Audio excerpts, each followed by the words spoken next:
It's kind of emotional, but probably, maybe if not the most humbling experience I think I've ever had, because I guess I look back and I don't know if you can truly thank enough people, and this honor needs to be spread around. And it's coming to me, and I'm very grateful to the Hall of Fame and the Hall of Fame committee and board of directors and coaches for being selected. But I just can't thank all of my assistant coaches, my family, and past administrators. They allowed me both at Fountain Central when I was there 8 years and at Dekalb to build a football program.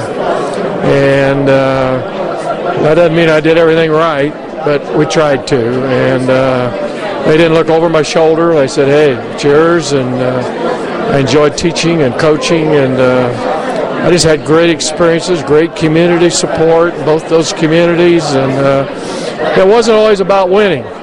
You're building the lives of young people, both on and off the field, and I think that's critical at the time. I think it's still critical today. You're trying to help lives, and I know when I decided to retire from coaching, I went into administration. I just thought I could help more kids, and hopefully I did. Hopefully I've had that kind of influence on some lives, but again, it's kind of an emotional time. You don't ever expect something like this. When it happens, the two things, it's humbling, and I just can't thank enough people. Now, obviously, the 1986 state championship comes to mind when people think of DeKalb and Coach Hummer. Is there anything that sticks out to you in particular, or is that the defining moment? Well, I think it was a defining moment as far as the program was concerned. But, it took 2 or 3 years, 4 years to build to that level where we could compete at that level. And we were able to maintain it even after that for a few years. And then Coach Cook, of course, took over and maintained it.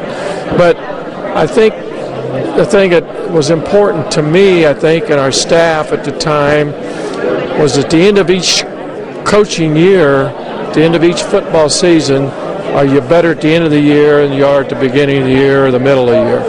And without doubt, I think most of the time we were better. And I think that was something we strived for, and maybe at one time I didn't realize how important that was. But if you're going to go into the tournament and be successful, you got to be better at the end of the year than you are at the beginning of the year. And I think that's probably what the 85-86 team, we learned a big lesson in 85. We played Dwingers on the old cluster system at our place. We got beat 14-7. And my wife always told me, she said, I told her, I ripped into those kids after the game because we lost our composure. Probably could have won the game. They won it. Most physical game I've ever been associated with in high school coaching. And they all came back in 86, and it kind of fell in place. And I think the community support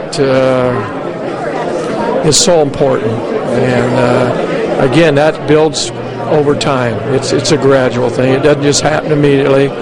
And you hope that support's still there when you aren't winning state championships.